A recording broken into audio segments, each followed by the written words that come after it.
Chung and Hightower haven't seen the field all season long for the Patriots, but that doesn't mean that they're not making an impact.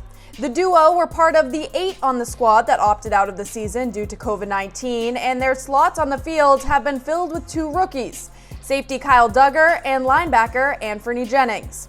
And apparently the 2 are learning a lot from the vets. Duggar talked to the media about it, saying, quote, "Chung definitely still chimes in and helps out. He gives lots of tips and things to look for when going into the game. So anytime he chimes in, I'm definitely always listening and trying to pick up whatever he's telling me."